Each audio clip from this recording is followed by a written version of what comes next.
Olá, boa tarde a todos. Prazer estar com vocês aqui, recebendo vocês para mais uma capacitação. Quero primeiramente agradecer ao professor Carlos Eduardo Ferraz pela disponibilidade de nos atender, de estar conosco. Muito obrigado. Temos informações que pela manhã foi maravilhoso e temos assim uma expectativa enorme que à tarde também vai ser espetacular. Quero agradecer a minha equipe da subsecretaria pedagógica, né, no nome do Luciana, todo o trabalho, toda a equipe que está fazendo desse evento um grande evento, um momento único em nossa rede municipal. Que vocês tenham uma tarde de aprendizado e que vocês possam ter um final de semana abençoado e próspero. Um abraço a todos. Boa tarde, profissionais da Rede Municipal de Serra. Meu nome é Luciana Galdino, sou professora e pedagoga da rede. Estamos aqui para mais um importante momento formativo, hoje com a presença do professor Carlos Eduardo Ferraz, para conversar um pouquinho com a nossa rede sobre as possibilidades do currículo. Então, sejam bem-vindos, profissionais dessa tarde de trabalho, seja bem-vindo, professor Ferraz, equipe de trabalho, e passo a palavra para a Juliana, que vai fazer a apresentação do professor.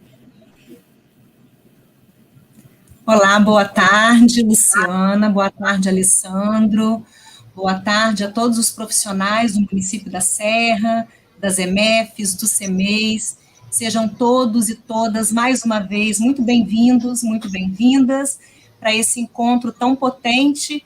Nós já podemos dizer, né, como diz o nosso secretário, nós tivemos um encontro muito bom, no sentido de Spinoza. Foi um bom encontro, com muita potência, com muitos afetos alegres, e isso aumenta a nossa condição de agir, e isso é muito bom. Quero agradecer a todos que estão aqui, alguns que retornaram, né, estiveram no turno matutino, estão conosco aqui agora no canal, mais uma vez pela tarde, e dizer que esse movimento, que nós estamos chamando de Conexões Serrana, é um movimento que aposta nessa discussão sobre currículo, é uma preocupação que nós temos no sentido de fazer valer e entender que apostas são essas que temos no campo do currículo, na educação básica do município da Serra. E a gente abre essa temporada, né, convidando o nosso querido e prezado professor Ferraz, que acredito que a maioria dos profissionais já o conheçam, tendo em vista a sua trajetória aqui no município, né? São muitos trabalhos, acompanhamentos de documentos, né, assessorias, mas também de pesquisas, muitos alunos orientandos, então são muitas sementes, né, e frutos que estão aí nesse município compondo nessa trajetória do professor Ferraz.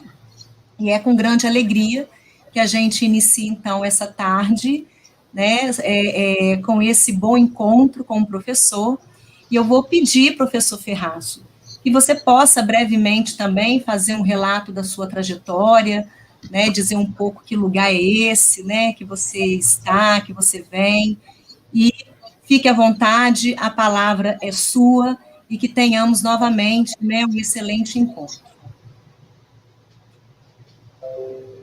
Obrigado, Juliana. Boa tarde a todas e todos.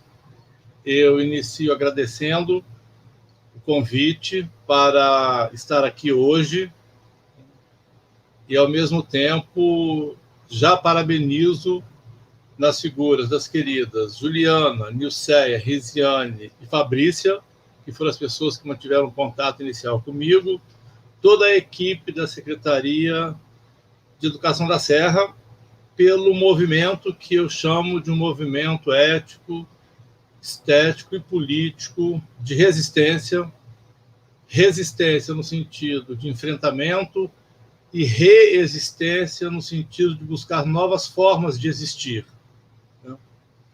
E de criatividade. Movimento esse que tem sido proposto para a área de educação do município e, em particular, para o campo do currículo. Confesso que na minha fala da manhã eu fiquei muito emocionado.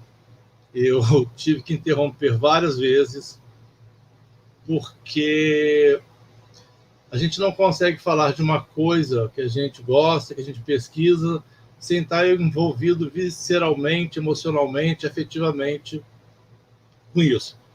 Então, já de antemão, eu peço desculpas se eu me emocionar novamente, mas eu acho que isso fala de uma potência, de uma vontade e de um desejo de falar de coisas que me afetam. Então, vou tentar não me emocionar tanto para que essa carga, né, emocional fique mais ou menos equilibrada. Parabéns mais uma vez pela realização desse momento, né? E muito obrigado por essa oportunidade de estar com vocês. Para mim é sempre uma honra poder falar, poder estar com os educadores das escolas públicas, e em particular do município da Serra, onde guardo muitas lembranças afetuosas e tive muitos bons encontros no sentido de Spinoza. Não faz muito tempo eu participei de um movimento de formação continuada, né, junto com a minha querida amiga Beth Barros, com a Carmen de Bennett, movimento esse que na época foi coordenado pela Suzane, uma querida amiga também, sem contar meu envolvimento com a rede quando Regina Gomes estava na secretaria.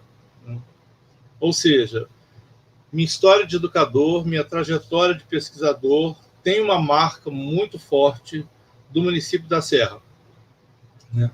Da luta dos professores da Serra. E eu sou profundamente grato por isso.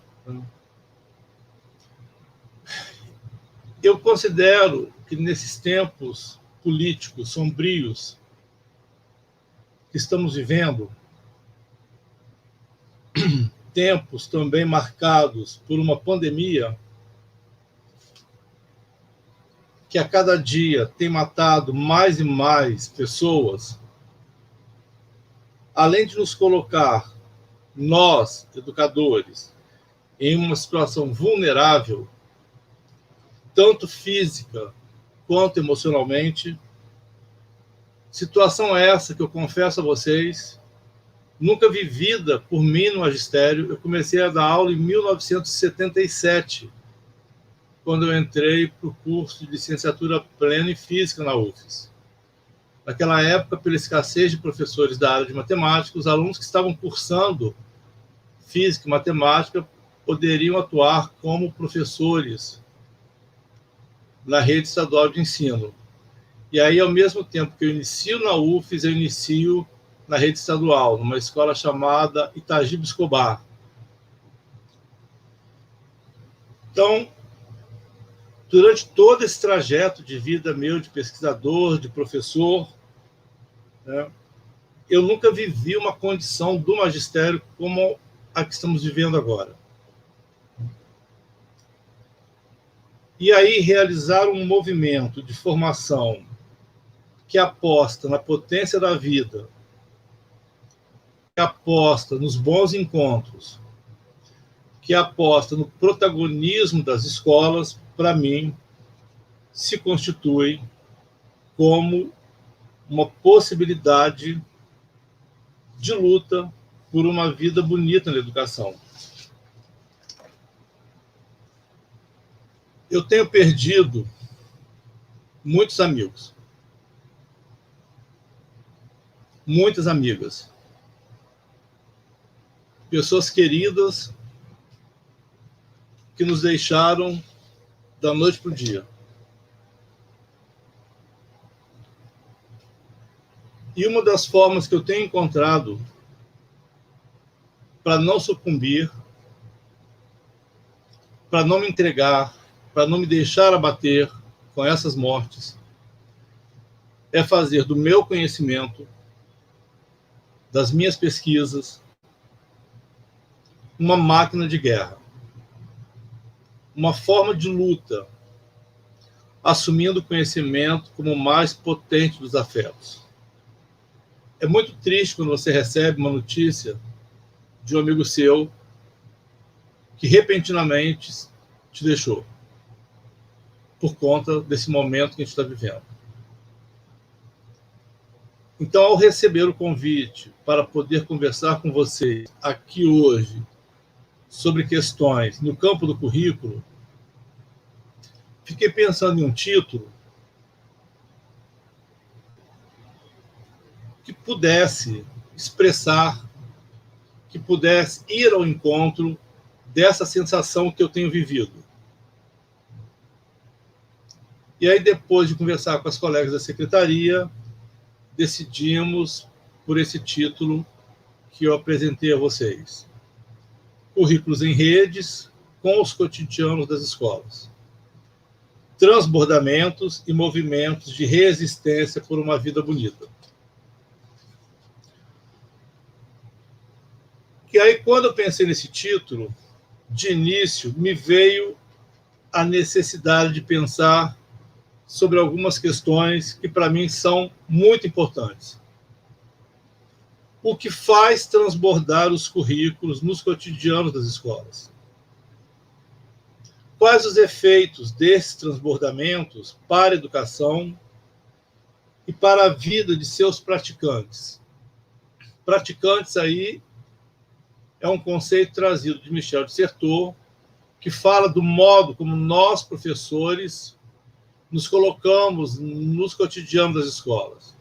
Nós não somos meros executores, nós não somos meros reprodutores, nós praticamos a escola. Nós produzimos sentido nas escolas. Então, essa é uma primeira questão. Que efeitos desses transbordamentos para a educação e para a vida esses currículos têm produzido? Currículos em redes. Né? Por que essa ênfase nos cotidianos? Nos cotidianos das escolas. E aí, um primeiro ponto importante é entender, né, cotidianos das escolas não apenas como o espaço físico, o espaço geográfico, o território escola, mas como essas múltiplas redes espaço-temporais que nos envolvem o tempo todo. Eu vou tentar explicar pela sensação, pelo sentimento. Sabe aquela sensação, aquele sentimento que nós, professores, temos e que poucos entendem, de que a escola não sai das nossas cabeças? Ou seja, mesmo não estando lá, no espaço físico da sala de aula, lá na escola, nós arrastamos conosco essas redes espaço-temporais. Nós levamos conosco preocupações, questões, ideias, sentimentos. Só quem vive a educação entende isso. Não é como uma função burocrática que você termina, bate o cartão e vai embora. Os espaços-tempos da educação, os espaços-tempos cotidianos, eles são redes que se prolongam o tempo todo e que nos afetam o tempo todo. E é isso que eu estou chamando de cotidianos das escolas. Ou seja, essa permanente sensação de que continuamos envolvidos com as questões das escolas o tempo todo. Essa permanente sensação de que quando a gente perde um colega,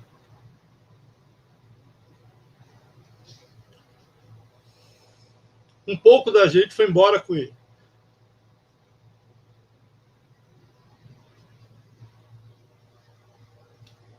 Porque a gente se vê muito nessa relação de amizade na educação, de troca. Nunca é uma morte por si só, nunca é um abandono por si só. A gente tem esse sentimento de cumplicidade, de solidariedade, por mais, e eu vou falar disso depois, que as políticas oficiais tentem nos isolar. A dimensão da educação só se efetiva, só se constitui como algo potente no coletivo. Por isso, às vezes, essa nossa angústia de querer estar nesse lugar com as pessoas. Eu tenho um grupo de pesquisa que a gente se encontra semanalmente. Mas a sensação, a falta que faz estar junto, conversar, poder rir, poder trocar ideias, para a educação é algo primordial. Só que hoje isso está impossível, pelas condições da pandemia que se assola sobre nós. Então, voltando ao nosso tema, obviamente que eu não tenho pretensão de esgotar todas essas questões, né, mas apenas problematizar uma dada dimensão de currículos, uma dada dimensão do que eu penso, do que eu defendo, do que eu posto como sendo currículo. E é uma tentativa que eu tenho produzido de teorização desde o momento que eu fiz a minha pesquisa de campo para o mestrado, numa escola em que eu comecei a trabalhar. Que, para mim, currículo é mais do que o que está no papel. Currículo é muito mais do que o documento prescritivo oficial.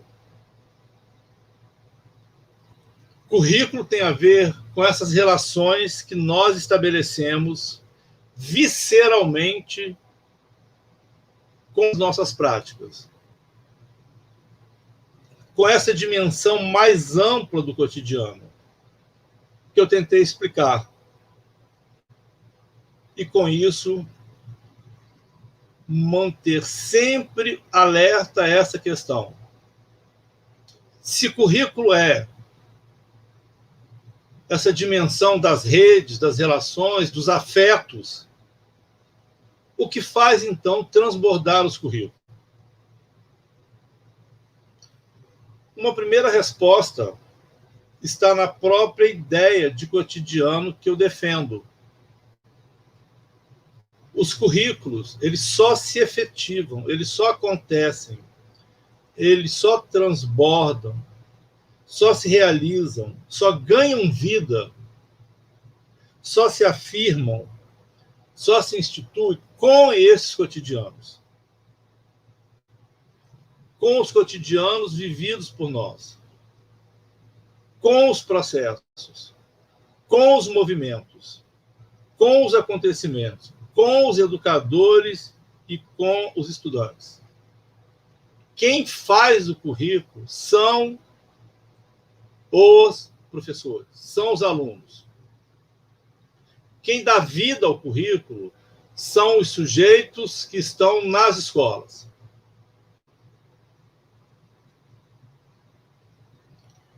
E aqui eu não estou desconsiderando a existência de uma base nacional comum curricular, por exemplo, ou de quaisquer outras propostas prescritivas, oficiais, escritas. Já tivemos PCNs, já tivemos diretrizes, já tivemos as propostas municipais, né? Temos a base agora. Eu não estou desconsiderando que essa realidade exista. Que essas prescrições estejam sobre nós o tempo todo, nos forçando, nos condicionando muitas vezes. Mas eu estou defendendo que os currículos não se reduzem, nem se limitam apenas àquilo que está escrito no papel. Não se limitam às listas de conteúdos. Não se limitam às metodologias. Para mim, e eu falo, né, em nome de muitos grupos de pesquisa no Brasil,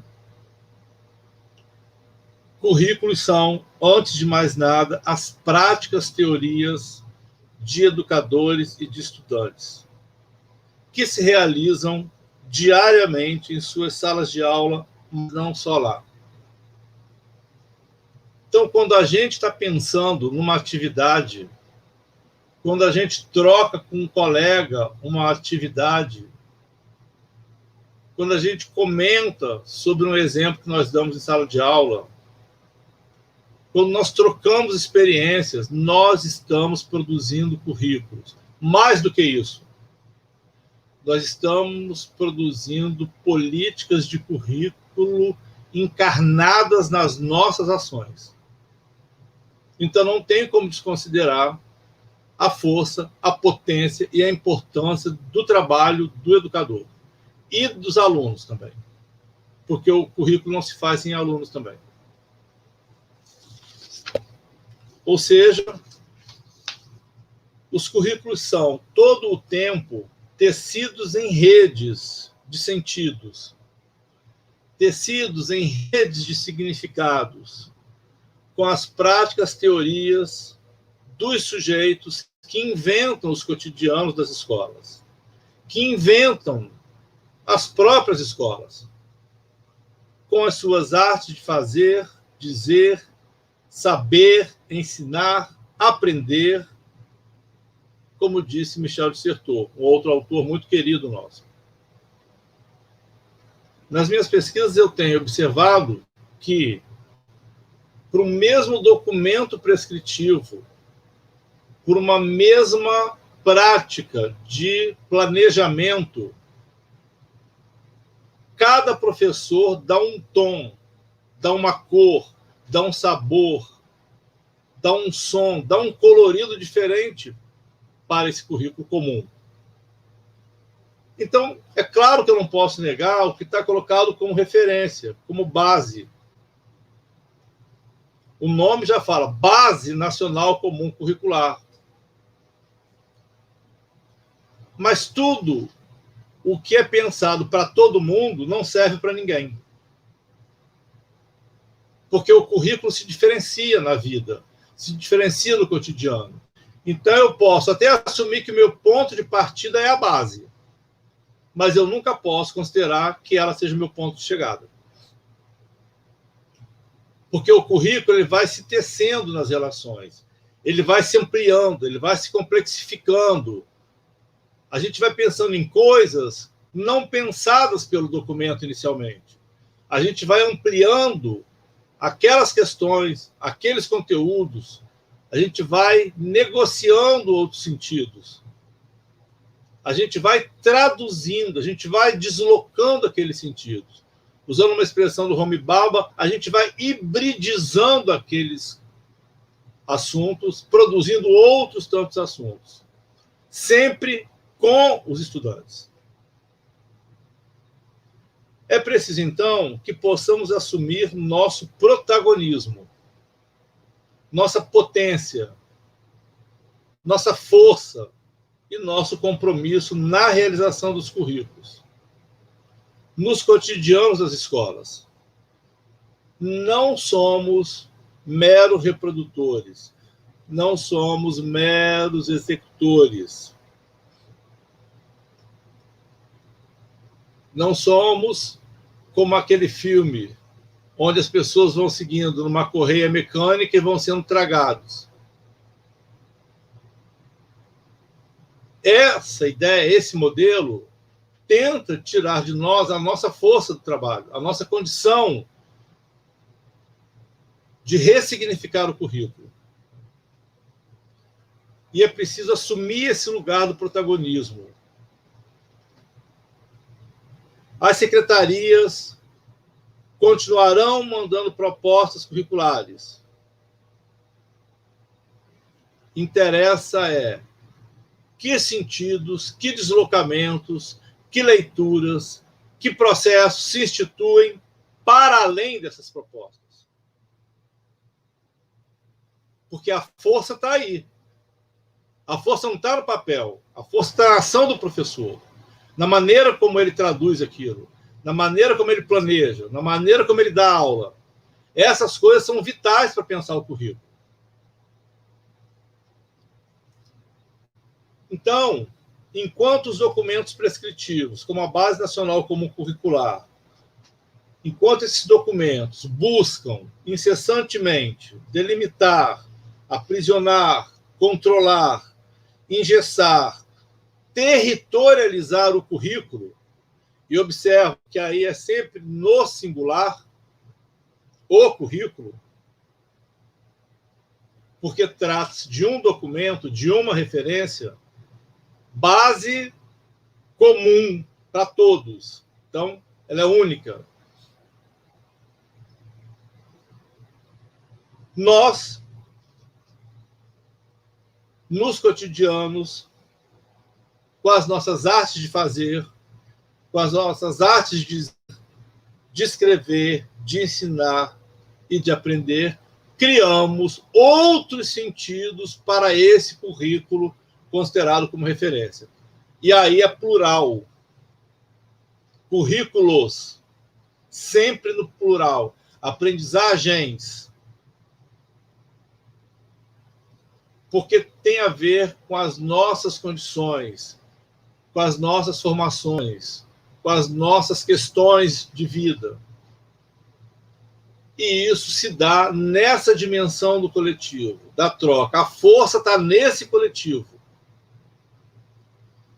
Então, é preciso que nós, educadores, possamos assumir essa dimensão que eu chamo de uma dimensão inventivo-artístico-criadora de nossas práticas pedagógicas, de nossas ações docentes nos cotidianos das escolas, para além do que falam sobre nós, de que somos mal formados, de que precisamos ser reciclados, de que precisamos ser capacitados. Se recicla lixo. Se capacita os incapacitados. Não é o nosso caso. Precisamos, sim, de momentos, de espaços, de trocas de experiências, como esse aqui agora. Precisamos de momentos, espaços de interlocuções, de redes de conversações, de processos de formação continuada, onde os professores possam assumir os protagonismos dessas formações, sem ter que ter sempre alguém tutelando a formação. A equipe gestora, ela organiza, mas ela tem que abrir espaço para que os professores possam buscar movimentos de autoformação também. Isso dá vida à escola. Isso aposta neles como protagonistas do trabalho. Porque senão a gente quer combater uma lógica usando a mesma lógica que a gente quer combater, mantendo os professores reféns dos nossos modelos de formação. Isso tem a ver com o protagonismo da escola. Isso tem a ver com considerar os professores como legítimos produtores de conhecimento, de currículos, de formações. Mais uma vez, não estou negando as prescrições, os documentos norteadores. Eles estão lá, mas eles sozinhos não fazem a escola. A escola é mais do que a normatização, é mais do que o prescrito. Precisamos desses movimentos de formação comuns, coletivos pensantes. Existe vida inteligente na escola.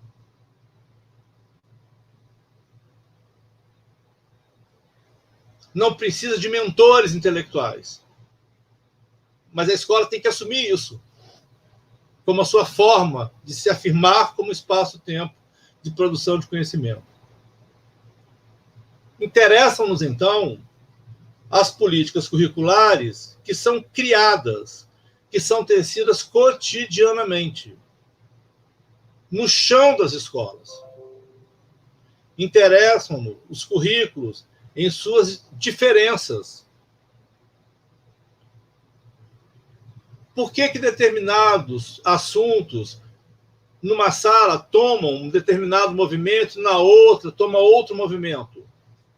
Entram outras questões.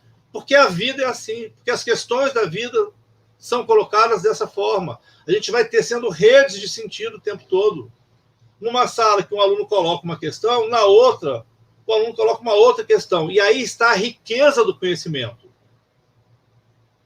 O conhecimento é o único bem que, quanto mais você divide, mais você amplia. O conhecimento é o único bem que, quanto mais você compartilha, quanto mais você entrega, mais ele se torna potente. Então é nessa lógica que eu tenho que apostar. Numa lógica de compartilhamento dos fluxos, dos acontecimentos. E aí sim os currículos transbordam. Transbordam porque não cabem nas caixinhas das bases nacionais comuns curriculares. Transbordam porque não cabem nos recipientes pré-estabelecidos para eles. Os currículos transbordam nas salas de aula, nas cabeças dos professores, nos cotidianos das escolas. E é essa força do conhecimento.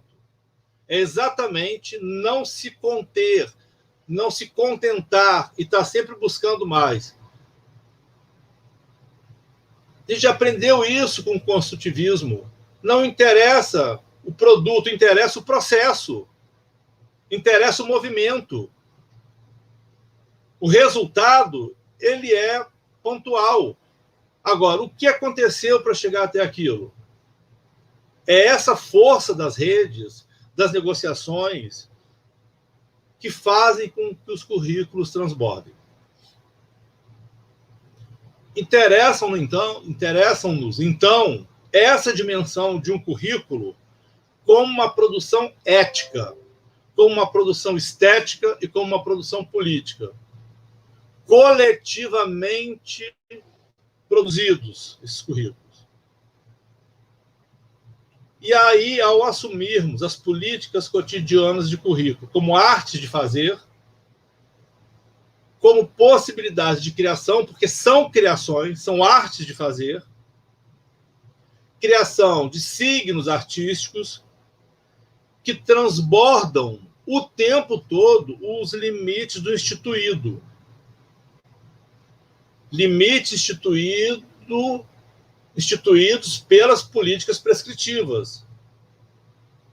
Um autor que nos ajuda muito é o Deleuze, quando ele infere que só é possível resistir, só é possível potencializar esse transbordamento com a arte, com as nossas artes de fazer, com as nossas artes de ensinar, com as nossas artes de escrever. A arte é uma ameaça aos reacionários. Tem um autor, Ayn Watts, que fala o seguinte: a arte afugenta os medíocres. Olha que coisa interessante. Porque ela traz a potência da vida, ela traz a potência da dimensão estética da vida. E aí quem está preocupado em tornar o outro refém, subjugar o outro ao seu poder, não vai gostar de pensar a vida como uma obra de arte. No livro Proust e os Signos, Gilles Deleuze força-nos a pensar, quando conclui que não há como desconsiderar que o mundo expressa forças sociais, forças históricas e forças políticas. E, nesse sentido, o que interessaria não ser mais as individualidades apenas, os detalhes, mas as leis e as generalidades. Não apenas o microscópio, mas também o telescópio. Nessa direção, seria possível conjecturar com que as leis, olha que interessante isso, que as leis que presidem as mudanças no mundo são aquelas nas quais prevalecem o vazio, considerado por ele como um meio portador de generalidades, que, aliado à burrice e ao esquecimento, produziriam pessoas tolas, que, em seus gestos, palavras e sentimentos, manifestam leis e generalizações que não percebem. Os tolos não se dão conta que são tolos. Os insanos, como nós temos visto o tempo todo, não se dão conta da insanidade e acham que estão certos. Ao pensar a análise de Proust sobre o poder do esquecimento social, Deleuze conclui que poucos fizeram um comentário melhor da frase de Lenin sobre a aptidão da sociedade em substituir velhos preconceitos apodrecidos, por novos preconceitos ainda mais infames, estúpidos e apodrecidos. Estamos vivendo uma era de xenofobias, de negacionismos, de racismos, de ódio, terraplanismo, violência, que são algumas características dos discursos presentes nos dias atuais, que têm produzido, sim, mecanismos de diminuição e de anulação da potência das vidas. A cada dia a gente observa, a gente se depara com mais e mais insanidades, com mais e mais discursos homofóbicos, racistas, como aquele insano que fez aquele símbolo da supremacia branca. Isso é um absurdo. Isso é insanidade. E na educação, em especial no currículo, essa lógica do obscurantismo desses tempos atuais tem se valido de programas, de projetos, de leis que defendem princípios antidemocráticos, privatistas, excludentes e autoritários, incentivando práticas de perseguição, de ódio e de violência contra educadores, educadoras e estudantes. No entanto, muitos desses educadores têm conseguido resistir,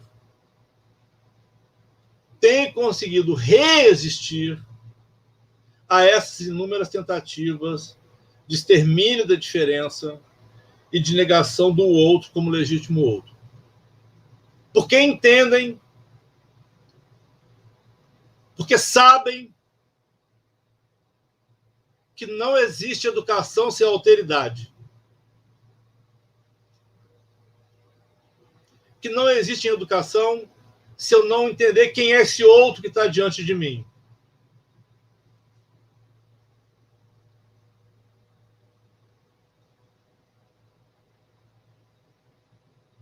Apesar de todas essas barbáries, o que estamos passando, e não são poucas, e não estou falando apenas das mortes de amigos queridos pelo Covid, estou falando de pessoas que se suicidaram porque não aguentaram.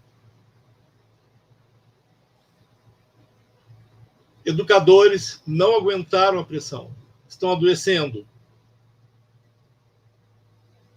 estão se sentindo isolados, abandonados, discriminados, negligenciados.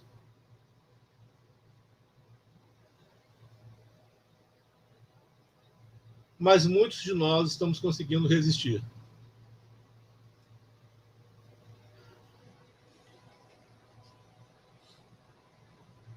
estamos conseguindo resistir.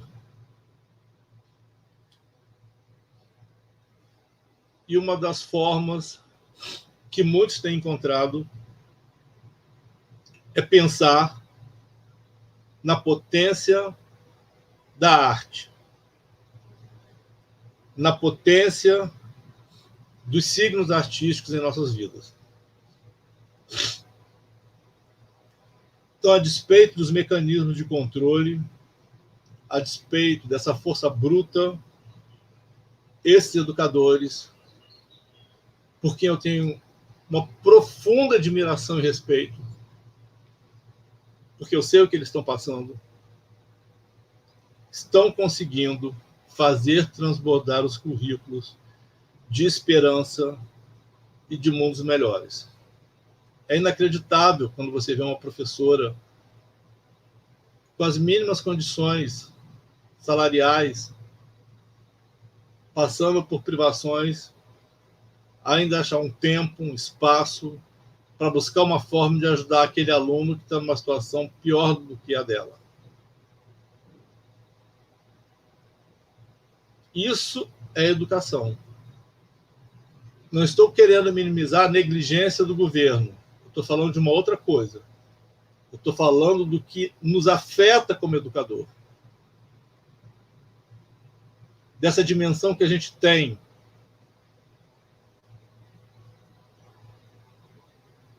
De quem se coloca nesse lugar da alteridade em relação ao outro.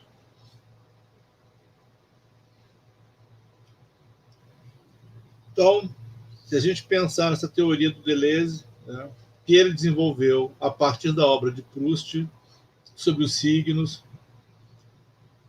a minha fala aqui hoje tem por objetivo maior tentar potencializar a força da arte, a força da dimensão estética da vida, como uma possibilidade de fazer transbordar os currículos. E ainda como potência de resistência frente aos inúmeros mecanismos de diminuição da vida que nós temos presenciado e com os quais temos convivido cotidianamente. Só pela arte podemos sair de nós mesmos. Saber o que o outro vê do seu universo, que não é o nosso, cujas paisagens nos seriam tão estranhas como as que, porventura, existem na Lua.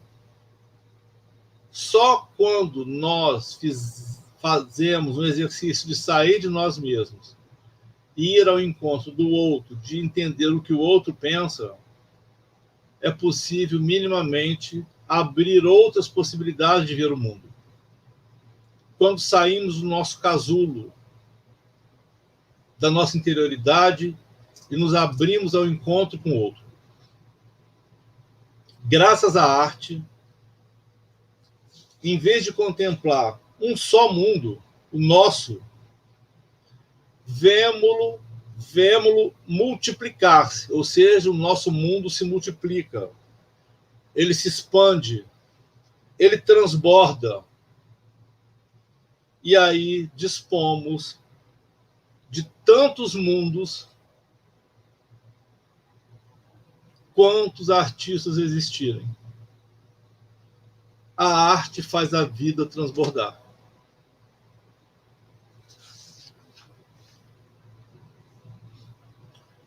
Pensando, então, na força da arte em meio aos tempos sombrios que estamos vivendo, tempos, gente, de embrutecimento dos afetos. É um absurdo coisas que a gente vê na televisão. A morte sendo banalizada. O amor ao próximo sendo colocado como uma coisa piegas. Então, pensando na força da arte nesses tempos sombrios e de embrutecimento dos afetos, perguntamos: que significa, nesse momento, fazer de nossas vidas obras de arte, para que a gente possa resistir, para que a gente possa não sucumbir, para que a gente possa continuar lutando de mãos dadas.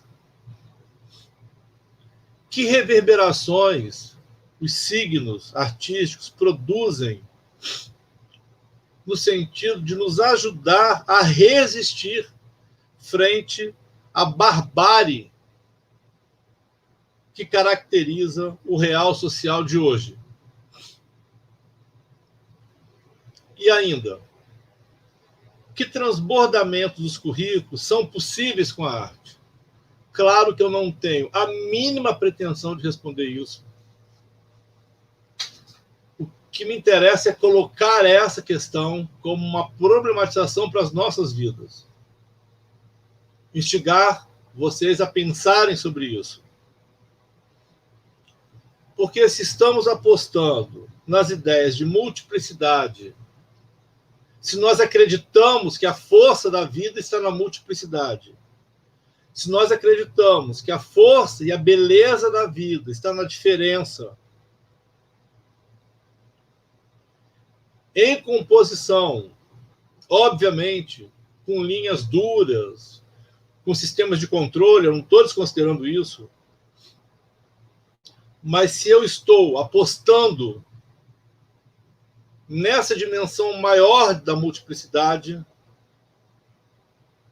é possível, então, acreditar que nem tudo está dominado. Eles não venceram ainda.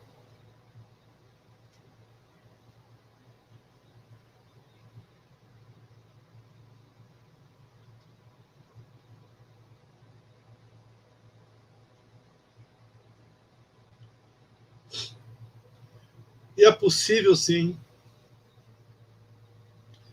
fortalecer os movimentos nos cotidianos das escolas que fazem os currículos e os acontecimentos transbordarem. É possível, sim, pensar na vida que nos é tão cara e que tem sido tirado de nós na sua potência. E aí não se trata de se tornar artista, nem de priorizar a disciplina de artes, mas de fazer valer a potência da dimensão estética da criação do mundo. De um mundo de possíveis. Não de um mundo onde tudo já está dado. Um mundo cada vez mais plural. Porque as pessoas têm tanto medo da diferença? Porque as pessoas têm tanto medo do diferente? Porque elas se sentem ameaçadas quando alguém pensa diferente delas.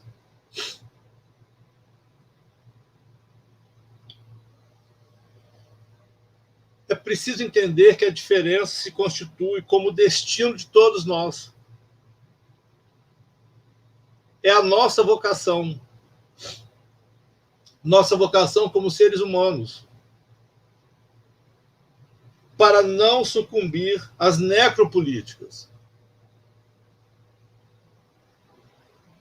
Isto é, as políticas da morte. Mas, pelo contrário, lutar pela vida em sua diferença, em sua força criativa. E nessa luta, a escola tem um papel fundamental. Eu quero ainda trazer Foucault, que é um autor que eu gosto muito, em sua aposta no que ele chama de a arte de viver. Quando Foucault pondera que sempre estamos sofrendo mudanças em nossas vidas, mudanças que criam outras novas realizações entre a vida e a arte, ele alude para condição de se inventar a vida a cada instante, assumindo-a como uma obra de arte. E nós estamos fazendo isso. Sem nos darmos conta, a cada dia nós nos reinventamos. Nós fazemos da nossa vida uma obra de arte. E ao estabelecer relações entre a arte e os valores com os quais vivemos, Foucault constata: o que me surpreende, diz o autor, em nossa sociedade é que a arte se relacione apenas com objetos e não com indivíduos, ou com a própria vida. E, além disso, que seja um domínio especializado de peritos, que seriam os artistas. Mas aí o Foucault considera a questão: mas a vida, a nossa vida, a vida de cada um, não poderia ser uma obra de arte? Por que uma mesa, um objeto, um quadro, uma escultura, uma pintura são objetos de arte, mas as nossas vidas não? Essa pergunta do Foucault é muito forte. E a partir dessa pergunta, Foucault nos alerta sobre a seguinte questão: o que cada um de nós está fazendo da sua existência? Em que estamos nos transformando? Para ele, estamos nos tornando alguma coisa que não sabemos ao certo o que é. Nesse sentido, precisaríamos nos forçar a buscar uma nova estilística da existência, compondo a forma de relação que se tem consigo mesmo a atividade criativa. Para uma nova existência, como educador, onde a ascese se institui como uma força para que cada um de nós possa constituir sua própria ética, tendo a estética da existência de vida, de uma vida bonita, como referência. E aí não interessam as práticas narcisistas, as práticas egocêntricas. Água, são 15 horas em ponto.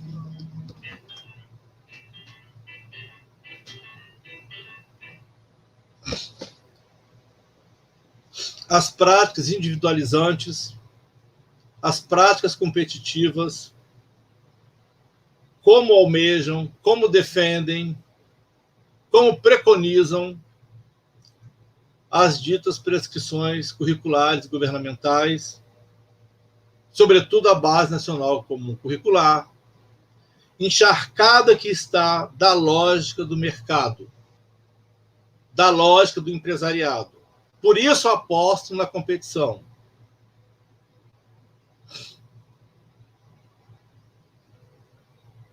Mas, ao contrário, interessaria, sim, aquilo que o autor defende por uma autenticidade das ações na dimensão política que aqui assumimos. E essa dimensão tentaria escapar o tempo todo, e é isso que nós fazemos, das estratégias, dos mecanismos de sobrecodificação que atuam como indústrias dos sentidos serializados. Escapamos dessa maquinaria capitalística que quer nos colocar refém o tempo todo. Trata-se, então, de uma autenticidade em direção à produção de uma vida bonita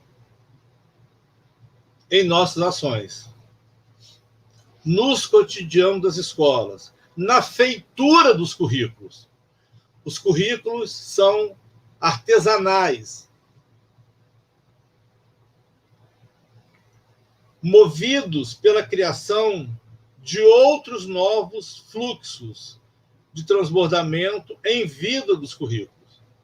É essa dimensão do currículo que me interessa pensar. E que eu queria colocar para vocês como uma possibilidade de pensar. Que estamos produzindo com os nossos currículos? Que questões têm sido trazidas? Que questões afetam o outro na produção do currículo? Porque você está produzindo o currículo. Não adianta achar que é só reprodução. Não é reprodução. Sempre há um deslocamento, sempre há algum tipo de interferência. Então, de alguma maneira, nós nos realizamos, nós nos projetamos nos currículos que nós produzimos. Não são neutralidades. São efeitos de uma produção de sentidos. Currículos são efeitos, não prescrições.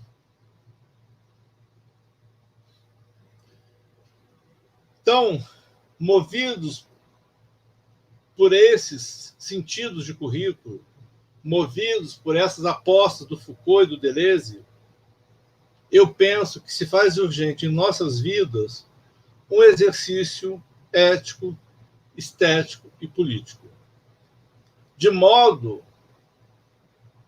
a potencializar ações autênticas em favor de uma vida bonita, para nós, na relação com o outro.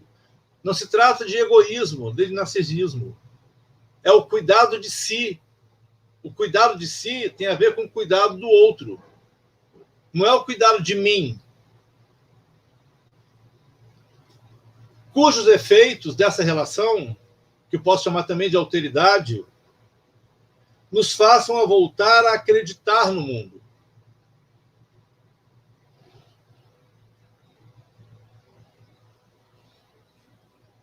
Tem horas que é difícil acreditar. Tanta coisa que a gente tem visto. Por isso que eu entendo quem desiste. Não acho que seja covardia, porque ele não teve forças para continuar.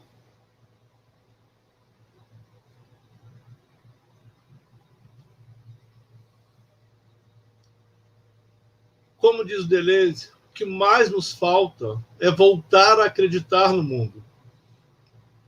Precisamos disso. E como eu disse, eles não venceram.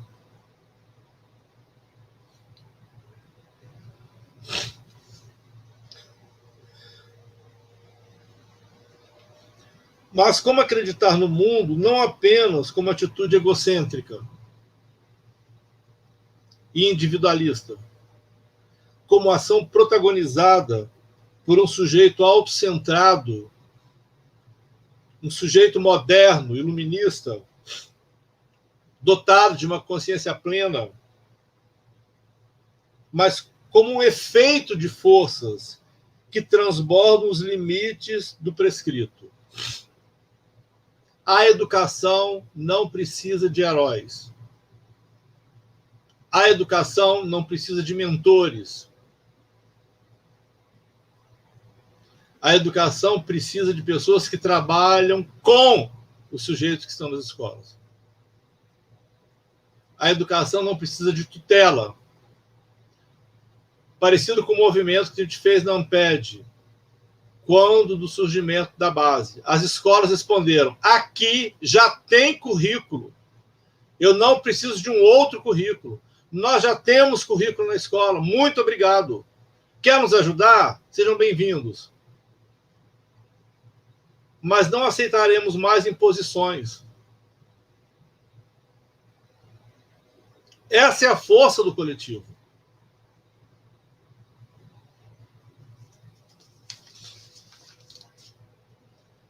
Sem negar, e eu volto a insistir nisso, porque eu não quero parecer que essas coisas não existem, sem negar as prescrições, os documentos normatizadores e ainda as possibilidades de ações particulares, individualistas, ou pessoais de engajamento, também não estou desconsiderando os protagonismos, interessa-nos pensar na dimensão das multiplicidades, nas linhas de forças, nos coletivos, nos devires. Quando eu discuto currículo com meus orientandos, eu estou muito menos preocupado com quem disse o quê,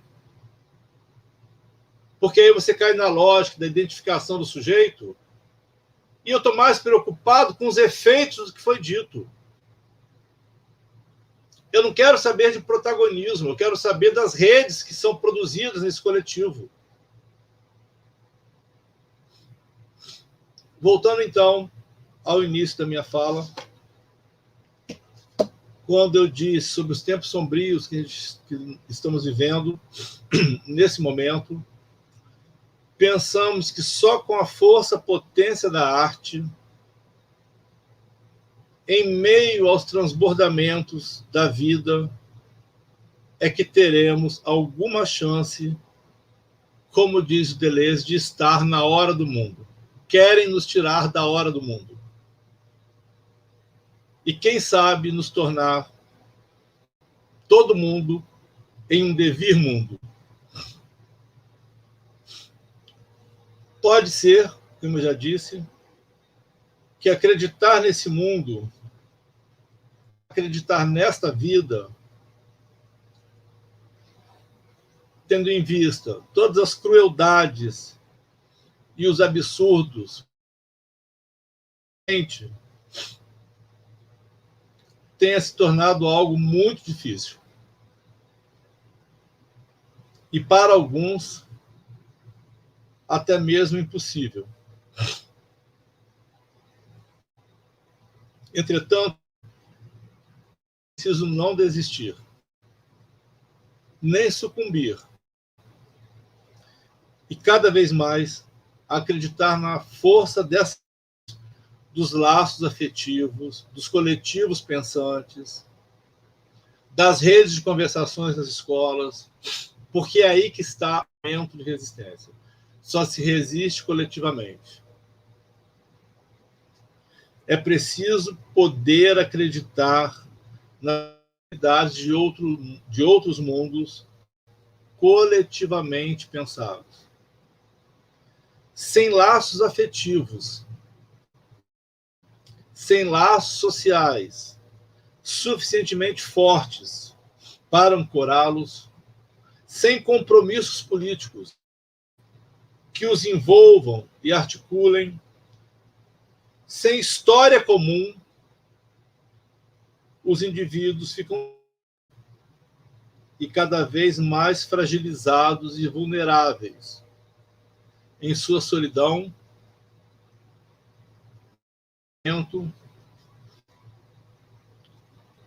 em seu desamparo, em sua tristeza,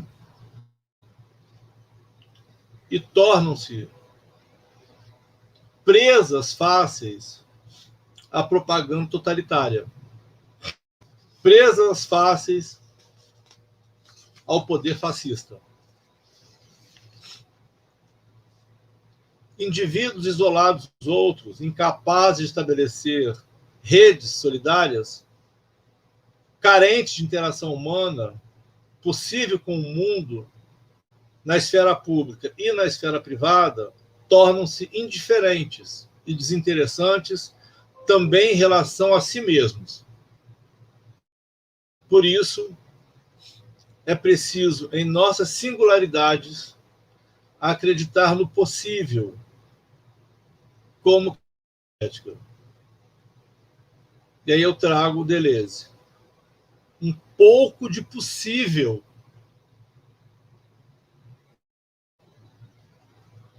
Senão eu sufoco. Por isso é preciso, em nossa cidade, seguir em frente, de mãos dadas, sem heróis, sem protagonistas, sem tutores, sem ninguém que nos mande dizer o que tem que ser feito, sempre caminhando e cantando, trazendo aqui Geraldo Vandré, pois quem sabe, logo ali, na esquina do tempo,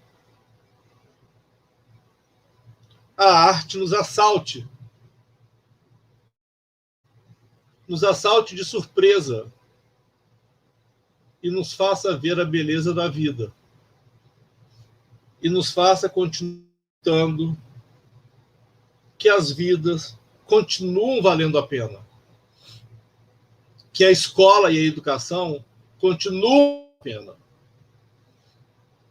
Não a vida como algo transcendental, como algo idealizado, como algo imaginado, como algo supérfluo, mas uma vida, como cada vida importa. Para isso, como nos ensinou o poeta, precisamos fazer da flor nosso mais forte refrão. Eu quero terminar a minha fala lendo um texto que eu chamei de um texto de desabafo, que eu postei no Instagram e no Facebook, porque uma das formas que eu tenho encontrado para resistir, para produzir efeitos na minha vida, é escrevendo. A escrita, para mim, é uma forma de resistir. É uma forma de me fazer acreditar em outros possíveis.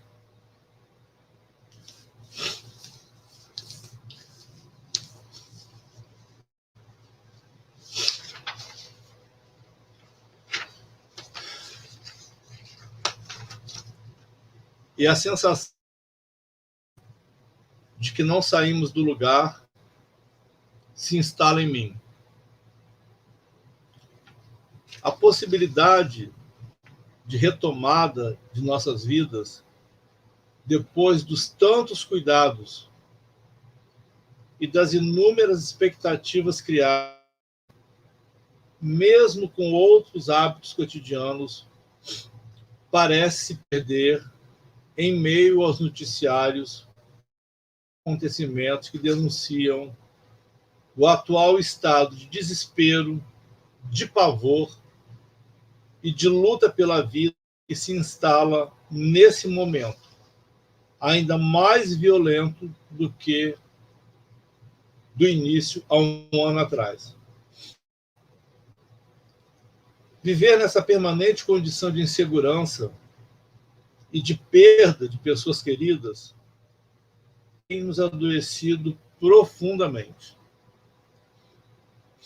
Não só no físico, mas na nossa alma, no nosso afeto, nas nossas alegrias e nas nossas paixões. Mas é preciso resistir. Dizem aqueles que continuam apostando, como eu, em uma vida bonita, como queria Foucault. Outros, representantes da escória do humano, traduzidos egoístas, negacionistas e genocidas, continuam matando a potência da alteridade e, com isso, enfeiam a vida. Enfeiam a vida apagando a palavra.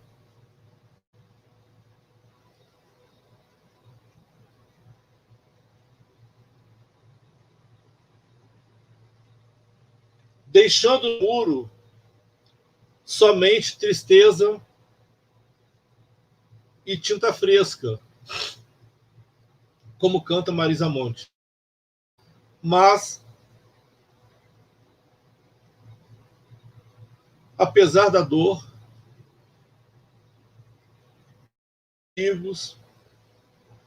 da força mais bruta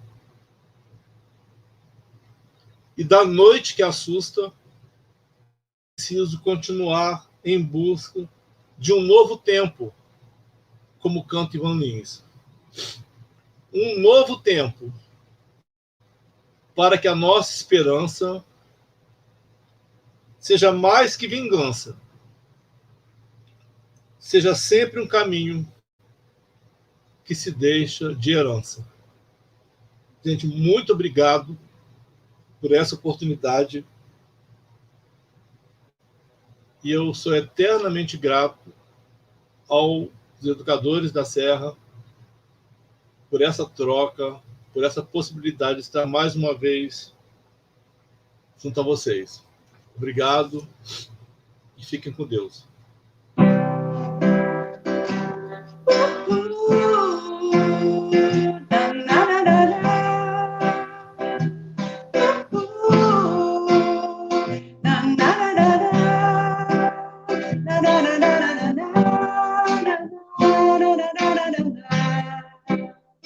Apagaram tudo, pintaram tudo de cinza.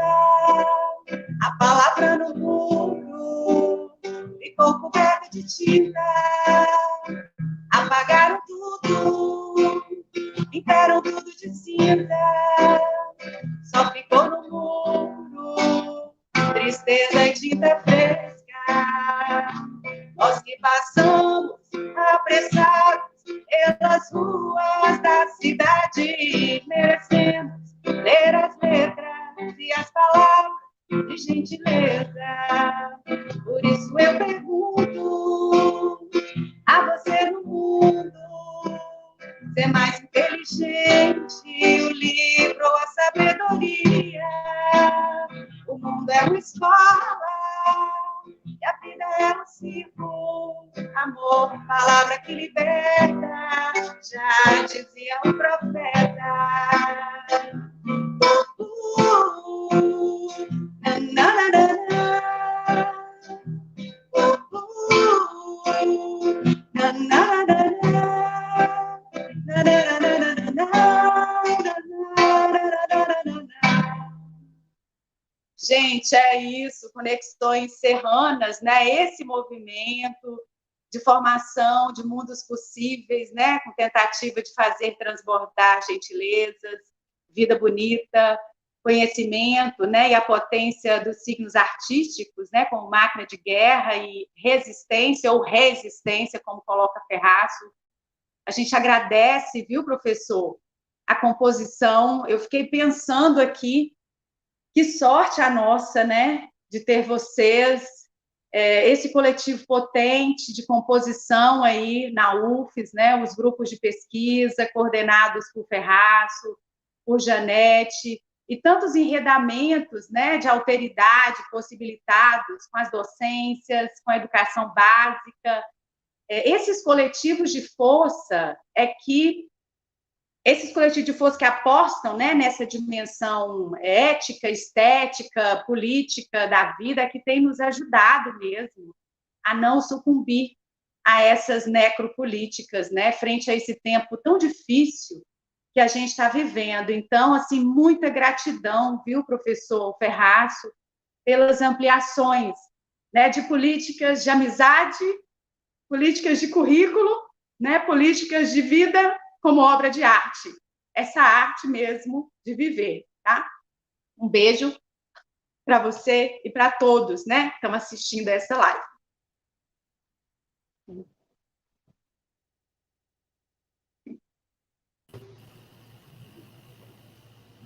Mais uma vez, obrigada a toda a equipe, obrigada, Rise, por essa participação tão tocante, ao professor Ferraço, por essas redes de afetos, e a todo o grupo de profissionais da Serra que estão participando desse momento, que é uma aposta nesses currículos transbordantes, nos cotidianos das nossas escolas e CMEs. Muito obrigada, que esse Conexões Serranas seja, né, essa força desse trabalho E obrigada, professor Ferraço, porque hoje você pôde estar conosco, né, nesse movimento, compondo conosco tanta alegria, tantos afetos, tantas emoções, em tempos tão difíceis. Obrigada a todos, e a gente, então, encerra mais um bloco desse Conexões Serrana nessa tarde, e deixo o convite para vocês, para que possam estar também participando do nosso horário noturno, com o grupo da EJA, mas a gente sabe que é ampliado, ele é aberto, professor Fábio Amorim também estará conosco, dialogando sobre esses currículos possíveis, transbordantes, e que apostam numa vida mais bonita nos nossos cotidianos escolares. Mais uma vez, grande beijos a todos e a todas. Tchau, professor. Obrigada.